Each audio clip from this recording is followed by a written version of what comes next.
Oh baby, it's the final episode of Season 1. After 3 months of overanalyzing, we've reached the end. Alright, so I'm going to go through this episode like normal and then give my full season thoughts at the end. I'll also talk about plans for Season 2 and the future of the channel.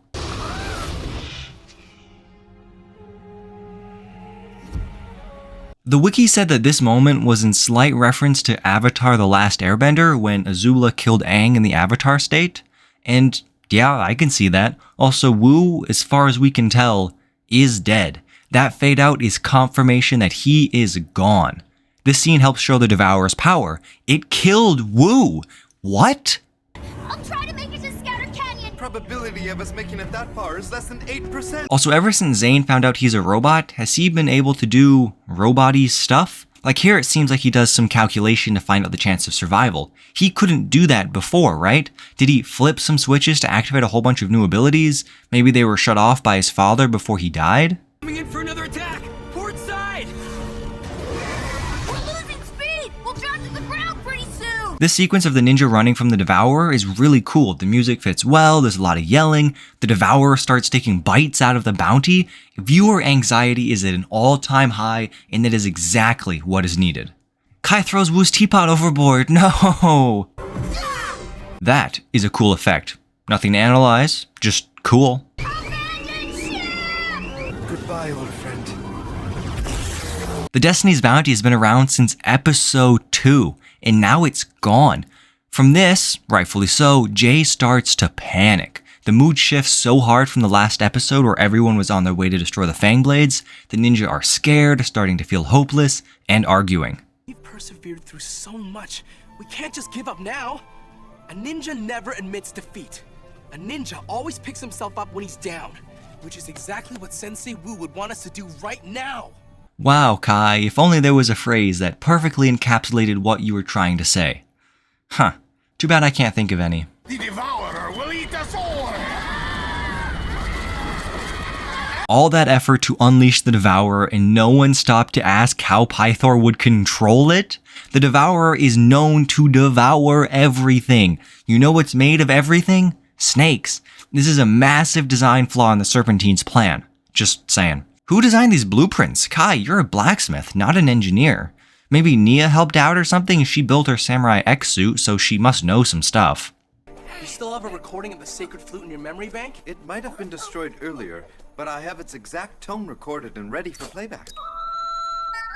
How? How? Was he able to go into his memories and copy the sound? Did he learn how to do that? Everyone's getting together for a rally in the city, to raise awareness about all the Serpentine problems that have been surfacing lately. Well, those rallies are too late. All the Serpentine have left. Well, except for one. Ah, the tornado of creation. I've already spoken about it in previous episodes, so we'll leave it at that. The ultrasonic raider is frickin' sick, though. No complaints here. Well, I hope one of us created a reverse feature, because... Reverse! How's this for reverse? Jay speaks in Cole's voice. Huh? Wait, that's it? That's the last voice error for the whole season? Oh, it only took us to 12 minutes before the season ended. It's got a weak spot! How convenient. Oh, Zane's dead. Once again, has Zane never been damaged before? How did something like this not happen sooner? Alright, that'll be my last complaint about Zane's human-robot shenanigans. We've come far enough.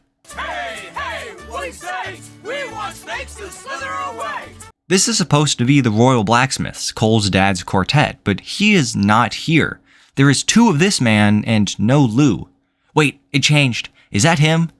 It kinda looks off. Why are Knuckles and Cruncha booing? They helped fight the snakes a few episodes ago. See, Mommy? Snakes. These renditions of the Royal Blacksmith look like 2023 AI art. Okay, that's not how ice works, but we'll ignore it. People are recommended to flee or run away, waving their arms wildly while screaming like little children. There you go, this guy's got it. Rocky! Our dragons are back! Why? Why? You know what? Whatever. They're dragons, they get a pass. The Ultra Dragon is awesome. It uses all 4 elements in tandem with each ninja, where once again, Earth power is just physically hitting something.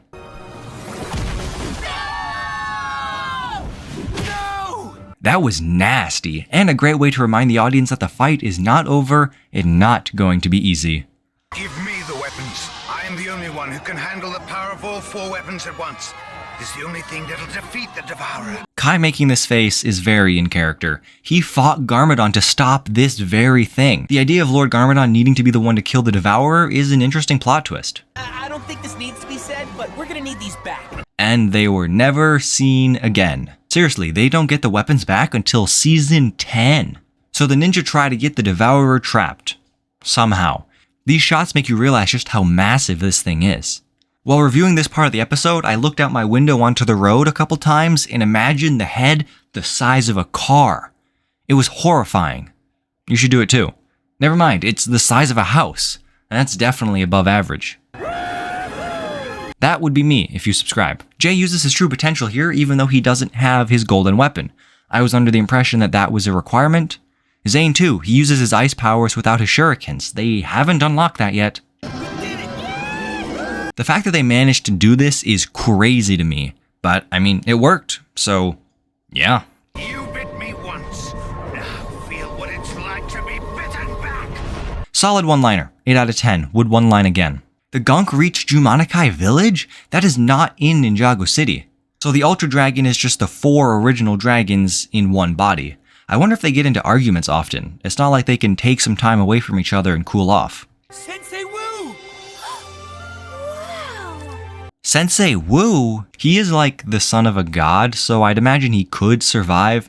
Though at the start it was definitely made to seem like he was killed. People don't fade out into the stars unless they're dead. Maybe he had some Gandalf moment where he was sent back. That would have been cool to see. The Great Devourer left a bad taste in my mouth.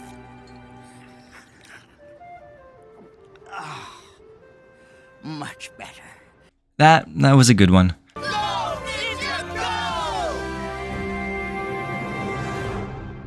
Well, that does it. The first season of Lego Ninjago Masters of Spinjitzu is over. Like I said at the start of the pilot episodes, Ninjago holds a special place in my heart, and this is my way of staying connected to the show as more than just a casual viewer. I know I picked on the logic and plotline a lot, but in actuality, I love the show. For a season 1, it was very solid. Each ninja got a decent amount of screen time, with maybe Cole getting the least, but not by much. As for character development, I believe Kai's was the best. I also like the development that we got in Lloyd. I know it wasn't a lot, but he went from being an obnoxious, kind of evil brat to mature enough to understand that he has to kill his father to save the world. Maybe I should have talked about him more. He didn't have a ton of screen time though. I really liked how each ninja and Nia got their special moment. For the 4 ninja, it was their true potential. With Nia, it was her reveal as the samurai. Each character felt needed. If you removed one of them, the story would not have worked the way it did. I feel like the first half of this season was a lot of setup for the second half, which is somewhat necessary for a new show to build up characters and the plot. Once Pythor entered the scene, the story really took off in my opinion. He was a good villain. He was locked away for years plotting his revenge. Once he got out, he was so obsessed with destroying the surface that he was blinded to the fact that he was also about to destroy himself. He's sneaky, charismatic, and oozes deception. What more could you want? This season was written to head directly into Season 2, The Legacy of the Green Ninja. Because of that, characters like Lloyd and Garmadon have only had half of their arc. Garmadon is in a super interesting position. He didn't choose his evilness, but is forced to live with the consequences of someone else's actions. Now we get to the big question. Am I doing Season 2? Yes, I am. I always intended to do the first 2 seasons, but after that, no guarantee. I want to do some other movies and shows as well. I don't know if I would do another show in this episode-to-episode format unless it was really short or I'm not doing Ninjago anymore, but movies, I definitely want to do. If you're watching this in the future and I've already got a bunch of stuff posted, go check it out. Future me will appreciate you. Until then, I want to thank everyone who's joined me for this wild ride, and I hope you like the analysis of every episode.